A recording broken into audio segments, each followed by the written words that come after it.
जैसे अभी अभी धीरे धीरे आप पढ़ाई करोगे तो आपके अंदर का ये जो निखार है, जो अंदर बुद्धि है, वो अपने आप धीरे धीरे खुल जाएगा। तो जो इसमें हम लोग डिफिनेशन की बात करेंगे, सबसे अंत में बात करेंगे। डिफिनेशन खुद से बनाना है, कहीं से रट्टा नहीं मारना है। खुद इसमें कौन कौन सी चीज़ इन्वॉल्व होती है आप खुद समझने का प्रयास करिए। तो जैसे हम मटेरियल बोल रहे हैं तो मटेरियल का मतलब होता है बच्चा लोग सबस्टेंस। और मैटर, ये कभी भी ध्यान रखिएगा, अगर ये मैटर है या मटेरियल के रूप में यूज हो रहा है तो यह हमेशा और हमेशा अनकाउंटेबल होता है। तो अनकाउंटेबल चीज हमेशा और हमेशा कैसा होता है? यह सिंगुलर होता है। और ये सिंगुलर होता है तो वर्ब बताओ कैसा लेगा ये बच्चा लोग? वर्ब भी सिंगुलर होगा। और ये अनकाउंटेबल है तो अनकाउंटेबल नाउन हमेशा और हमेशा, ये जो मटेरियल होगा बच्चा लोग, अगर मैटर के रूप में यूज होगा तो सबसे पहला काम है कि यह मेजर्ड किया जाएगा और इसे हम लोग वेग्ड करेंगे। मेजर्ड करेंगे या तो क्या करेंगे? वेग्ड करेंगे। मेजर्ड का मतलब होता है मापना और वेग्ड का मतलब होता है तौलना। तो अगर मटेरियल नाउन की अगर हम बात करें तो इसे हम केवल माप सकते हैं या तो तौल सकते हैं। जैसे एग्जाम्पल में अभी हम बात करें, ऐसे मत सोचना कि सर एग्जाम्पल लिखवा के छोड़ दे रहे हैं। तो एग्जाम्पल लिखवाने से हमें कोई फ़ायदा नहीं होगा जब तक प्रैक्टिस नहीं करेंगे हम लोग। हम बोले थे एक बात बार बार अपने अंदर निखारने का प्रयास करेंगे। इन बातों को अच्छे से गठिया के रखना। आप क्या जानते हैं इस युग में कोई महत्वपूर्ण नहीं है, आप इस युग में क्या करते हैं ये महत्वपूर्ण है। In this era what do you know is not important, what do you do is important. बार बार ये नोटिस अपने कॉपी पर जबकि ये लिख लेना चाहिए कि हमारे अंदर कितना भी ज्ञान हो जाए कोई फर्क नहीं पड़ता जब तक हम इससे कुछ आगे ना करें। अगर हम आगे नहीं कर रहे हैं, हमें इंग्लिश तो बहुत आती है लेकिन इतने शब्दों का भंडार है लेकिन बोल नहीं पा रहे हैं, कर नहीं पा रहे हैं, स्पीक नहीं कर पा रहे हैं, तो वह जो ज्ञान होगा किसी काम का नहीं होगा, कोई फायदा नहीं मिलेगा। खूब इतनी बढ़िया नॉलेज है, इतना ज़्यादा कि पूछिए मत, लेकिन हम उसका अरेंजिंग नहीं कर पा रहे हैं। हर चीज़ का नॉलेज रखकर क्या करोगे? जब आप उसको दिखाओगे नहीं, बाहर एक सही रूप में प्रस्तुत करोगे, तभी समझ जाओ आपके अंदर चार चांद लगेगी। नॉलेज रहने से कोई फ़ायदा नहीं होता है इंसान के अंदर। तो हम आपको बार बार इसलिए बोलेंगे कि जो हम लोग सीख रहे हैं, पढ़ाई कर रहे हैं, ये हमेशा और हमेशा आपको स्पीक करना है। तो मैंने आपको बार बार बोला भी है, language comes speak, experience comes practice. तो ध्यान में रखते हुए समझते हुए चलना है। और दूसरी बात जो हम ये कर रहे थे, जैसे एग्जाम्पल की बात करें, एग्जाम्पल तक हम लोग नहीं रहेंगे, हम लोग प्रैक्टिस करेंगे। क्या करेंगे? प्रैक्टिस। तो प्रैक्टिस के साथ जब पढ़ाई होगा तब समझ में आएगा कि ये जो मटेरियल नाउन होता है, सच में मटेरियल नाउन हमें अब समझ में आ रहा है कौन सा पार्ट कहाँ पर यूज हो रहा है। किसी भी व्यक्ति को देखकर हम जज नहीं कर सकते हैं कि ये बुरा व्यक्ति है कि ये अच्छा व्यक्ति है, ये यहाँ पे जाता होगा, ऐसा करता होगा। किसी भी व्यक्ति को देखकर हम जज नहीं कर सकते हैं। अगर जज कर रहे हैं तो समझो हमारे अंदर की जो ज्ञान है वो अभी इनकम्प्लीट है। जैसे अगर हम आपको ऐसे बोले, आप लोग जरा बताइए खुद, एक तरफ मैंने लिखा मैंगो और दूसरी तरफ लिखा मैंने मैंगोज, और आगे बात है, आगे बात जा रही है अभी भी, और हम आपसे पूछ रहे हैं कि ये बताओ क्या लिखा गया है। ये सिंगुलर दिख रहा है, मैंगो का मतलब सर एक आम होता है और मैंगोज का मतलब कई आम होता है। जरा बताओ क्या ये मैंगोज का मतलब कई आम हो गया क्या? अब भी आप बिल्कुल डिसाइड नहीं कर सकते हैं कि ये सिंगुलर है कि ये सिंगुलर है। ऑलरेडी हम किसी को नहीं बोल सकते हैं जब तक आगे की पूरी बात नहीं देखेंगे। इसी प्रकार किसी भी व्यक्ति को अगर आप देख रहे हैं तो उसकी कहानी को समझो, पिछली कहानी को पूरा देखो, थोड़ा सा 2 4 6 10 दिन 20 दिन का रवैया, और उसके बाद आगे जैसे 10 12 दिन 15 दिन 1 महीना उसके साथ व्यतीत करोगे, तब जज कर पाओगे कि वो व्यक्ति सही है कि बुरा है। ऐसे जज करोगे तो गलत निर्णय दे देंगे, और गलत निर्णय से आपके अंदर ना जो व्यक्तित्व का चार चांद लगती है वो नहीं लग पाएगा। अर्थात आप भी गलत रास्ते पर चले जा सकते हैं अगर गलत डिसाइड देते हैं तो यहाँ पर हम वही चीज आपको सिखाएंगे बस, कि आप किसी भी शब्द में क्या चार चांद लगा सकते हैं। हम कहते हैं ये शब्द जो होते हैं बहुत ही खतरनाक होते हैं। शब्दों में इतनी ताकत होती है कि आप अंदाजा नहीं लगा सकते हैं। तो इन शब्दों के अनुसार हम कुछ शब्द में पावर डाल सकते हैं। जैसे शब्द का भी तापमान होता है, ये सुकून भी देती है और जला भी देती है। तो आप अगर शब्दों का सही अरेंजमेंटिंग करते हैं और सही तरीके से प्रस्तुत करते हैं तो समझो कि उसके दिल को आप सुकून दे सकते हैं। अदरवाइज अरेंजिंग थोड़ा सा गलत कर दिया, गलत वे में प्रस्तुत किया तो समझो दूसरे के दिल पर लगेगा। और ये जो ये शब्द होता है ना, आप लोग देखे होंगे ये तलवार से हाथ काट देंगे तो उतना ज़्यादा दर्द नहीं होता है जितना कि शब्द से हो जाता है किसी को। तो शब्द बहुत ही खतरनाक होते हैं, इसकी गर्मी को आप नहीं समझ पाएंगे। अभी समझने का प्रयास करिए। हम यहाँ पर आ रहे हैं तो सबसे पहले एग्जाम्पल में मैंने डाला मिल्क। क्या डाल दिया बच्चों लोग? मिल्क डाल दिया। तो क्या ये मिल्क मैटर है या नहीं है, ये बता दो मुझे भाई साहब। मिल्क मैटर है कि नहीं है? दूध।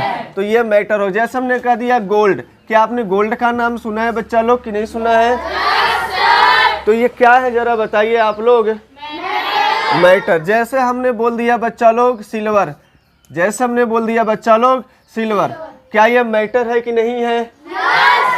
हम जैसे हमने बोल दिया सैंड बच्चा, मिट्टी बताओ मैटर है कि नहीं है? जैसे हमने बोल दिया एयर, बताओ बच्चा लोग ये मैटर है कि नहीं है? ऑक्सीजन, कोई भी बोल दिया, एयर में सभी लोग आ जाएंगे। तो जैसे ऑक्सीजन क्या है, मैटर है कि नहीं है? नाइट्रोजन बताइए मैटर है कि नहीं है? तो इसी प्रकार से तमाम प्रकार के जो भी एग्जाम्पल इसमें डालते हैं ये सभी के सभी मैटर है। जैसे एग्जाम्पल में एक बात करें, हमारे पास ये देख रहे हैं कि नहीं डस्टर है कि नहीं बच्चा लोग? डस्टर तो कॉमन नाउन है ना? लेकिन ये डस्टर किससे बनी होगी उस चीज को हम लोग बोलते हैं मटेरियल। तो डस्टर को नहीं बोलेंगे। डस्टर किससे बनी है? डस्टर बताओ किससे बनी है? वुड, लकड़ी से बनी है कि नहीं बनी है? और फोम से बनी है कि नहीं बनी है? तो ये जो वुड है बच्चा लोग, वुड मतलब ये क्या कहलाएगा? मटेरियल ना। जैसे मैं ये वॉच पहना हूं, आप लोग देख रहे हैं कि नहीं? वॉच में देखो ये ग्लास लगा है। अब ग्लास क्या कहलाएगा जरा बताइए। और आप देख रहे हैं कि इसमें आयरन, लोहा लगा भी है कि नहीं लगा है? तो आयरन क्या कहलाएगा? और इसमें देख रहे हैं ये प्लास्टिक लगा है, देख रहे हैं कि नहीं आप लोग? तो ये प्लास्टिक क्या कहलाएगा? जिस चेयर पर, जिस टेबल पर आप बैठे हैं, टेबल बताओ किस चीज का है? तो चेयर जो है बच्चा लोग वह कॉमन नाउन हो जाएगा। और चेयर किससे बनी है जरा बताइए? किससे बनी है? प्लास्टिक से बनी है। तो प्लास्टिक क्या कहलाएगा? Material noun. तो मटेरियल नाउन कहने का मतलब कौन सा चीज किससे बनी है, जिससे बनी होगी वह कहलाएगा मटेरियल नाउन, और जो बनी है वह कहलाएगा कॉमन नाउन। क्लियर है? Yes sir. जैसे इस मकान में हम लोग पढ़ाई कर रहे हैं, इस मकान का नाम लिया, जैसे हमने हाउस बोल दिया तो हाउस बताओ क्या है? ये कॉमन नाउन है। हाउस क्या है? यह कॉमन नाउन। लेकिन अगर हम बात करें बच्चा लोग यहाँ पर कि ये सीमेंट से मिलकर बनी है, तो बताओ सीमेंट बोले या सीमेंट से बोले? सीमेंट से तो नहीं बोलेंगे, या सीमेंट बोलेंगे। क्या बोलेंगे? सीमेंट। क्यों बोलेंगे सीमेंट? क्योंकि हम लोग इसे मैटर के रूप में यूज कर रहे हैं, सीमेंट्स का कभी प्रयोग नहीं कर सकते हैं। जैसे ये घर आयरन बोल सकते हैं क्या? No sir. जैसे हमने बोला कि ये घर आयरन, लोहा से मिलकर बनी है, तो लोहा से मिलकर बनी है तो क्या आयरन बोले या आयरन से बोले? आयरन का मतलब हो गया रॉड। अब यहाँ पे हम लोहा नहीं बोलेंगे। अब ये घर की बात करें तो इस घर में रॉड लगी है कि नहीं लगी है? तो रॉड लगी है तो हम सीधा सीधा ये कह सकते हैं कि यह घर किससे बनी है? आयरन से मिलकर बनी है। जैसे हमने बोल दिया इसमें तमाम ईंट लगे हैं, लगे कि नहीं लगे हैं? लेकिन क्या ब्रिक बोले या ब्रिक्स बोले? तो ब्रिक्स नहीं बोल सकते हैं, कभी भी प्लूरल रूप में यूज नहीं किया जाएगा। इतना ध्यान रखिएगा, अगर प्लूरल रूप यूज होता है तो उसका अर्थ कहीं दूसरी दुनिया में चली जाएगी, जो आपसे परे हो जाएगा, जो आप नहीं सोचे होंगे वो हो जाएगा ऑटोमेटिक। ऐसा नहीं कि सर एक ईटा को हम लोग ब्रिक बोलते हैं तो घर में लग रहा लाखों ईटा लगा ब्रिक से बोले, नहीं। अगर वो मैटर के रूप में हम यूज कर रहे हैं तो कभी भी हम ब्रिक्स नहीं बोल सकते हैं, केवल और केवल क्या बोलेंगे, ब्रिक बोलेंगे। तो ध्यान लगाइए यहाँ पर, जैसे हम कुछ शब्द यहाँ पर आपको दे रहे हैं और आप लोग खुद बताना यहाँ पर क्या होगा। जैसे हम आपसे बोल रहे हैं बच्चा लोग आयरन, आयरन बोल दिया, क्या बोल दिया, आयरन। तो आयरन का मतलब तो सबको पता है बच्चा लोग, आयरन का मतलब तो सबको पता होता है कि लोहा होता है। लेकिन जैसे ही हमने बोल दिया आयरन्स, जैसे हमने बोल दिया आयरन्स, अब यहां पर इसका मीनिंग बदल गया। आप जो आयरन का मतलब जानते हैं रॉड या लोखंड जो जानते हैं वो तो ऑलरेडी बोलेंगे, लेकिन जैसे ही आयरन से बोल दिया तो आयरन का मतलब वो राडे नहीं हो गया, हम राडे नहीं बोल सकते हैं। अब यहाँ ये फेटर से बन गई बच्चा लोग, फेटर, फेटर का नाम सुने कि नहीं वो सुने हैं आप लोग। फेटर का मतलब होता है, फेटर का मतलब होता है जंजीर। जंजीर का आप लोग नाम सुने होंगे जिससे हम लोग जंजीर बोलते हैं, जो भैंस उसके गले में लगा रहता है सिकड़ा, जिससे आप लोग सिकड़ा बोलते हैं, देखें कि नहीं। तो सिकड़ा को हम लोग फिटर से बोलना शुरू कर देते हैं, आयरन से बोलना शुरू कर देते हैं। या तो दूसरी मीनिंग की बात करें, इसे हम लोग बोलेंगे क्वाइंस, क्वाइंस ऑफ आयरन, लोहा का सिक्का या सिक्का बोलना शुरू कर देंगे, सिक्का। आयरन का मतलब क्या होता है, लोहे की सिक्का, समझ में आया। जैसे हमने बोला गोल्ड बच्चा लोग, तो गोल्ड से आपको क्या समझ में आ रहा है, गोल्ड से हमें समझ में आ रहा है जो हम सोना जानते हैं उसकी बात कर रहे हैं सर। लेकिन जैसे ही गोल्ड से बोल दिया, जैसे ही गोल्ड से बोल दिया तो गोल्ड्स का मतलब ये सोना नहीं रह गया, अब ये बदल गया। गोल्ड्स का मतलब फेटर हो गया, जंजीर। क्या सोने की सिकड़ी देखे हैं कि नहीं आप लोग? या तो फेटर से बोलना पड़ेगा या तो दूसरी मीनिंग होगा बच्चा लोग क्वाइन। क्या बोलेंगे हम लोग? क्वाइन। क्वाइन का नाम जानते हैं कि नहीं? क्वाइन माने क्या होता है? सिक्का। या तो हम लोग गोल्ड्स का मतलब समझेंगे फेटर होता है, जंजीर होता है जिसे हम लोग सिकड़ी या सिकंजा बोलते हैं, या तो दूसरे रूप में हम लोग क्या बोलते हैं? कभी कभी आप लोग देखे होंगे जो चोर लोग होते हैं, जब उन्हें फांसी का सजा या जेल में डाला जाता है तो हथकड़ी पहना कर लेकर जाया जाता है, जानते हैं कि नहीं? तो हथकड़ी का अंग्रेजी भी बताओ क्या है? फेटर्स। क्या है बच्चा लोग? जैसे हमने बोल दिया आयरन हो गया, गोल्ड हो गया, सिल्वर हो गया। सिल्वर बोलते ही आपको समझ में आ रहा है सिल्वर का मतलब क्या होता है? जल्दी बताइए। सिल्वर का मतलब चांदी, जो असलियत में आप लोग चांदी जानते हैं, इसका मतलब स्टील सिल्वर होता है। लेकिन जैसे हमने बोल दिया सिल्वर्स, जैसे हमने बोल दिया सिल्वर्स, तो सिल्वर्स का मतलब ये नहीं रह गया, ये सिल्वर की सिकड़ी होगी। या तो हम लोग क्या बोल सकते हैं? क्वाइन। क्या बोलेंगे? इसका दूसरा जो मीनिंग होगा, इसका मतलब होगा क्वाइन। ठीक है? नहीं समझ में आ रहा है? जैसे अगर हम बोल रहे हैं बच्चा लोग सैंड, सैंड का मतलब मिट्टी होता है, धूल होता है, कण होता है, ये मैटर के रूप में यूज हो रहा है जो आप जानते हैं। लेकिन जैसे हमने बोल दिया सैंड्स, क्या बोल दिया? सैंड्स बोल दिया। सैंड्स बोलते ही अब ये मिट्टी नहीं रह गई। लग रहा है गुरुजी आपने अगर सैंड बोला तो कुछ मिट्टियों की बात कर रहे हैं, लग रहा है जैसे ही सैंड से बोला तो लग रहा है कई बहुत ज्यादा मिट्टी की बात कर रहे हैं। नहीं, यहाँ पर न कम की न ज्यादा की हम बात कर रहे हैं। अब ये सैंड का मतलब हो गया डिजर्ट बच्चा लोग। क्या हो गया? डिजर्ट हो गया। डिजर्ट का मतलब होता है रेगिस्तान। अब ये रेगिस्तान इसका मतलब अर्थ हो गया। रेगिस्तान का मतलब ये शब्द होता है जहां पर बालू ही बालू पाया जाता हो और गर्मी बहुत ज्यादा हो, उसे हम लोग क्या बोलते हैं? रेगिस्तान के अर्थ के अनुसार जानते हैं। और दूसरा इसका मीनिंग बोला जाए तो रेगिस्तान का जो अर्थ होता है सूना सूना होता है, एकदम सुन, सन्नाटा। सन्नाटा जहाँ छाया हो उसे हम लोग रेगिस्तान के नाम से जानते हैं। जैसे अगर आप लोगों को हमने बोला पेपर, PAPER, तो पेपर का मतलब सभी लोग जानते हैं। पेपर का अर्थ क्या होता है? पेपर का मतलब ये बता दो मुझे क्या होता है?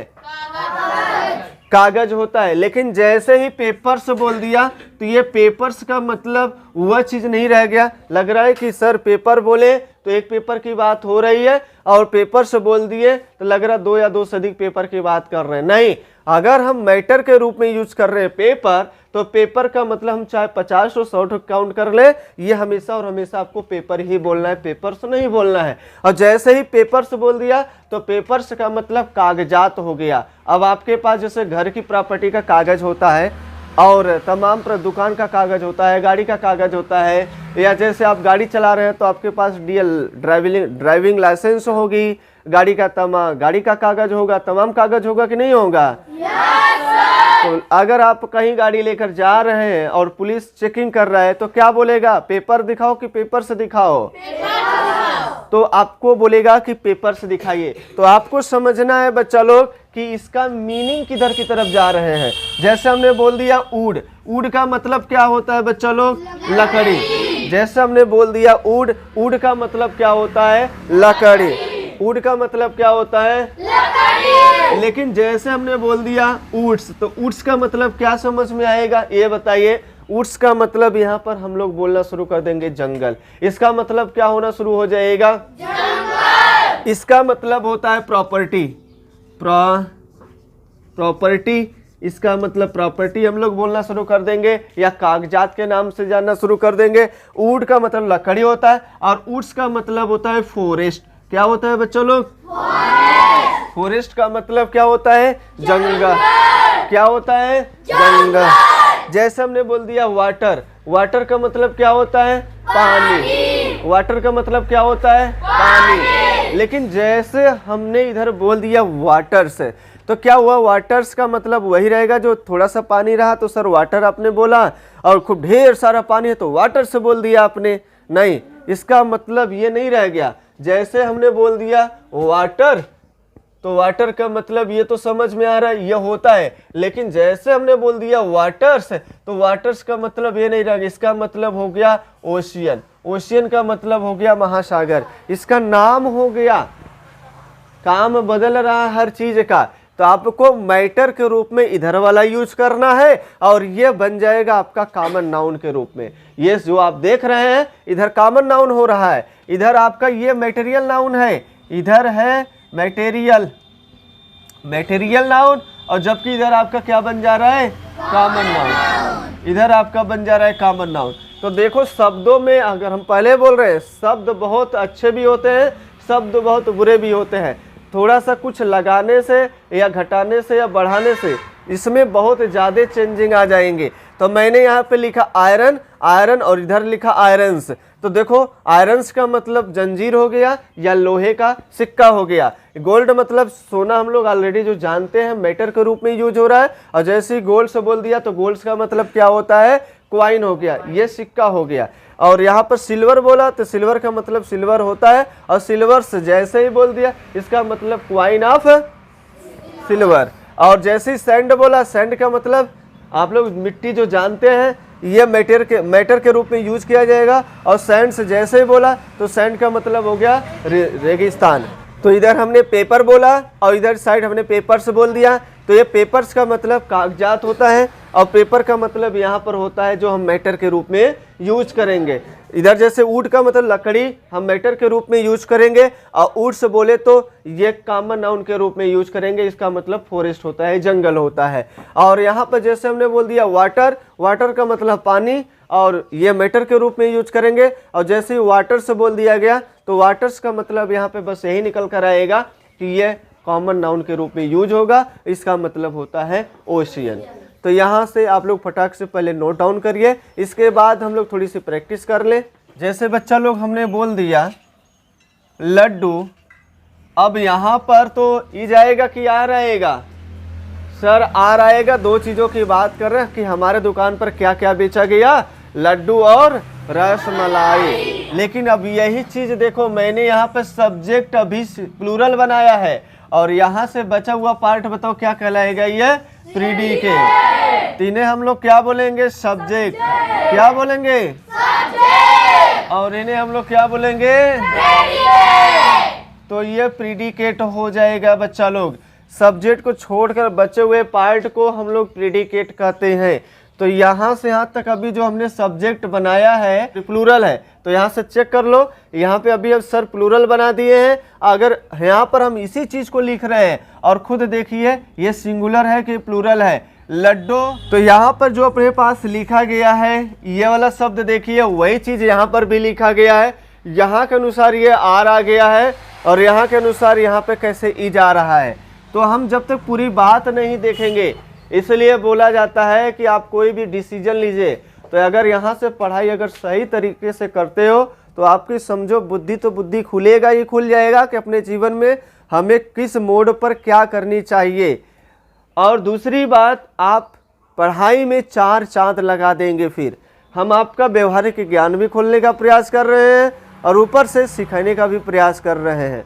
तो यहाँ पर मैंने यही शब्द लिखा है, यहाँ सब्जेक्ट भी, जो सब्जेक्ट यहाँ लिखा गया है वही सब्जेक्ट यहाँ पर भी है, लेकिन यहाँ पर प्लूरल बन जा रहा है और यहाँ पर यही चीज़ सिंगुलर बन जा रहा है।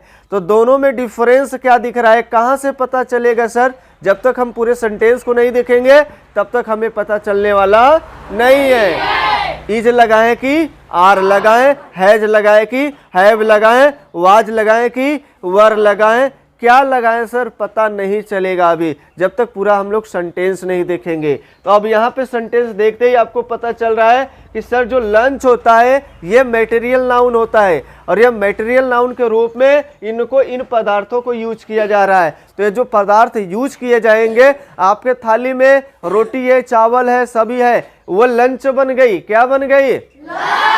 हम उसे काउंट नहीं कर सकते हैं। लंच हमेशा अनकाउंटेबल होती है। मैटर के रूप में यूज करोगे तो आप उसे काउंट नहीं करेंगे।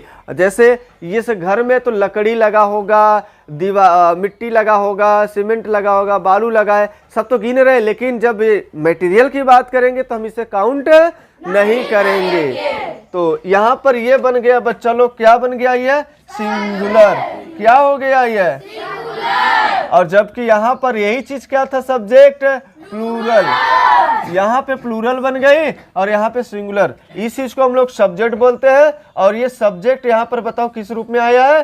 सिंगुलर के रूप में। और यहाँ पर ये चीजें बता दो, ये प्रीडिकेट होता है। क्या होता है? तो आपको जितना भी सेंटेंस हम पढ़ाएंगे आपको ऐसे ही ब्रेक कर कर फिर इसके बाद एक एक वर्ड को तोड़ना है। यह क्या बन जाएगा सर? मेन वर्ब बन जाएगा। क्या बन जाएगा? यह मेन वर्ब बन जाएगा। और सर ये माई क्या बन जाएगा सर? ये डिटर्मिनेशन है, अर्थात एडजेक्टिव हम लोग बोलेंगे। क्या बोलेंगे? इसे हम लोग एडजेक्टिव बोलेंगे, एडजेक्टिव नहीं, एडजेक्टिव। क्या बोलेंगे? एडजेक्टिव। और लंच अपना क्या बन जाएगा? ये नाउन बन जाएगा। क्या बन जाएगा? नाउन बन जाएगा। तो ये इन पार्टों को हम लोग कॉम्प्लीमेंट बोलते हैं और ये देखें तो हम लोग इसे क्या बोलेंगे? कॉम्प्लीमेंट। बचा हुआ पार्ट ये अपने पास जो दिखाई दे रहा है, क्यों कॉम्प्लीमेंट बन रहा है? क्योंकि यहाँ पर लिंकिंग वर्ब आया हुआ है। लिंकिंग वर्ब के बाद हमेशा बताओ क्या आता है? कॉम्प्लीमेंट। क्या आता है? कॉम्प्लीमेंट आता है। कॉम्प्लीमेंट का मतलब होता है जो सेंटेंस को पूरा कर दे। जो सेंटेंस को पूरा कर दे वह कॉम्प्लीमेंट कहलाता है। तो कॉम्प्लीमेंट हमेशा और हमेशा या तो यह नाउन बनेगा और या तो यह क्या बनेगा? एडजेक्टिव बनेगा। या तो यह नाउन बनेगा या तो यह एडजेक्टिव बनेगा। क्या बनेगा? और यहाँ पर क्या बना है? देखो ये जो यहाँ पर बना हुआ है कॉम्प्लीमेंट, तो कॉम्प्लीमेंट ये देखो यहाँ पे नाउन आया कि नहीं आया है? तो इसी प्रकार से जितने भी सेंटेंस आपको सिखाए जाएंगे आपको हर एक सेंटेंस को ब्रेक करना है। क्या करना है? ब्रेक। और ब्रेक कर करके तब जब ब्रेक करोगे तो समझो कि आपको समझ में आएगा और कहाँ से कौन सा वर्ड कहाँ पर तोड़ना चाहिए सब धीरे धीरे समझ में आना शुरू हो जाएगा। अगर आप अभी नहीं पढ़ोगे तो बाद में जाकर मेहनत करोगे, उस मेहनत का कोई लाभ नहीं मिलेगा। अगर अभी मेहनत कर लोगे तो लाभ पे लाभ मिलता जाएगा, आपको फायदे पे फायदा होता जाएगा, आपका 4 चांद अपने आप लगता जाएगा। तो अभी हम पढ़ाने के बाद अब देखेंगे, पूछेंगे कितने लोग एक्टिव हैं, कितने लोग जवाब दे पा रहे हैं, कहाँ तक मैंने पढ़ाया और कहाँ तक आप लोग सीख पाए, कितना जवाब दे पा रहे हैं यहाँ से।